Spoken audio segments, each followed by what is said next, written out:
वजीर दिफा ख्वाजा आसिफ ने कहा है कि बानी PTI के बेटों को पाकिस्तान आने से हुकूमत क्यों रोकेगी। उनका कहना था कि अगर वो कानूनी तकाजे पूरे करते हैं तो उनकी आमद पर कोई एतराज नहीं। उन्होंने कहा कि PTI को पुरअमन एहतजाज की इजाजत होगी, लेकिन 9 मई जैसे वाकयात को दोहराने की इजाजत नहीं दी जा सकती। नरेंद्र मोदी पर तनकीद करते हुए उन्होंने कहा कि मोदी अब आलमी सतह पर मजाक बन चुका है, उसकी साख खत्म हो चुकी है। फलस्तीन से मुतल्लिक उन्होंने कहा कि गजा के बच्चों को भूखा मारना इंसानियत के लिए शर्मनाक है और बरतानिया को अपनी तारीखी गलतियों का अजाला करना होगा।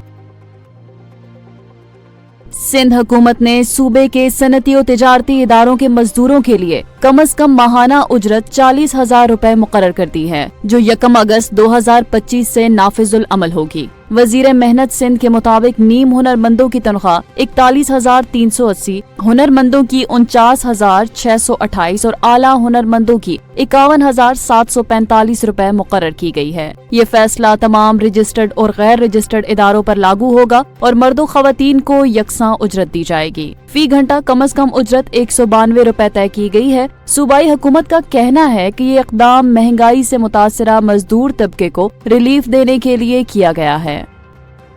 वजीर आजम शहबाज शरीफ ने इंसानी स्मगलिंग के खिलाफ आलमी दिन पर अपने खुसूसी पैगाम में कहा कि हुकूमत शहरियों को बेहतर मुस्तकबिल के लिए महफूज और कानूनी मुआशी मौक़े फराहम करने के लिए कोशां है। वजीर आजम ने कहा कि इंसानी स्मगलिंग एक आलमी मुनज़्ज़म जुर्म बन चुकी है, जिसमें बेरोजगार और नादार अफराद को निशाना बनाया जाता है। उन्होंने बताया कि वफाकी हुकूमत ने इंसानी स्मगलिंग के खिलाफ एक खसूसी टास्क फोर्स तश्कील दी है, जिसकी कार्रवाइयों से इस जुर्म में नुमाया कमी आई है। वजीर आजम ने कहा कि हुकूमत ऐसे अनासर के खिलाफ सख्त कार्रवाई कर रही है, चाहे वो सरकारी एहलकार ही क्यों न हो। उन्होंने अवाम को मुतनब्बे किया कि बेहतर मुस्तकबिल की ख्वाहिश में किसी गैर कानूनी या खतरनाक रास्ते का इंतखाब जानलेवा साबित हो सकता है।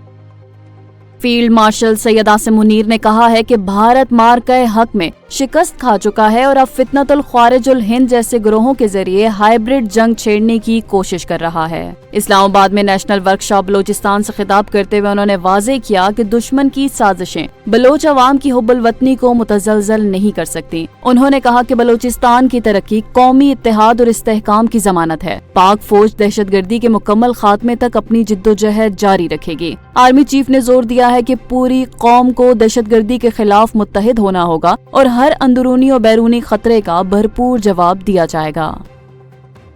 अक़वाम मुत्तहिदा में पाकिस्तान के मुस्तकिल मंदूब आसिम इफ्तिखार ने अक़वाम मुत्तहिदा की सलामती कौंसिल से मुतालबा किया है कि मसला जम्मू कश्मीर के हल के लिए फौरी, मुअस्सर और संजीदा इक़दामात किए जाएं। उन्होंने कहा है कि मसला कश्मीर सियासी हल का मुतकाज़ी है, जो अक़वाम मुत्तहिदा के असूलों और करारदादों के मुताबिक होना चाहिए। अक़वाम मुत्तहिदा के इजलास में खिताब करते हुए सफ़ीर ने पाकिस्तान के अमन मिशन में किरदार, कुर्बानी और अक़वाम मुत्तहिदा के फौजी मुबस्सर ग्रुप बराए भारत और पाकिस्तान की मौजूदगी को मसला कश्मीर के हल न होने का बैनुल अक़वामी सबूत करार दिया। उन्होंने कहा कि अगर अक़वाम मुत्तहिदा अपनी साख बचाना चाहता है तो कश्मीरी अवाम की ख्वाहिशात के मुताबिक फैसला कुन इक़दाम जरूरी है।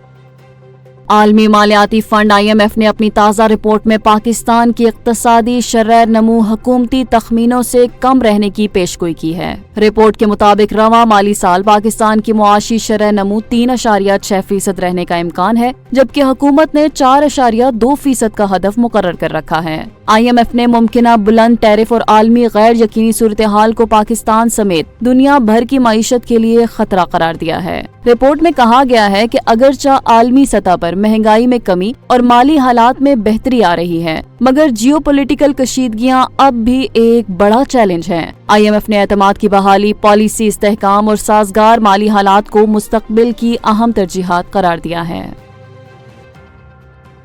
महकमा मौसमियात के मुताबिक कराची में आइंदा 3 रोज तक हल्की बारिश और बूंदाबांदी का इम्कान है, जबकि मतला ज्यादातर अबर आलूद रहने की पेशगोई की गई है। शहर का दर्जा हरारत 32 से 34 डिग्री सेंटीग्रेड के दरमियान रहने का इम्कान जाहिर किया गया है। शहर में तेज हवाओं का सिलसिला आज भी जारी रहा। इधर सिंध के वस्ती और बालाई इलाकों में मौसम गर्म और मरतूब रहने का इम्कान है। अलबत्ता थर पारकर और जामशोरों के बाज़ इलाकों में जुज़वी तौर पर अबर आलूद मौसम और हल्की बारिश हो सकती है।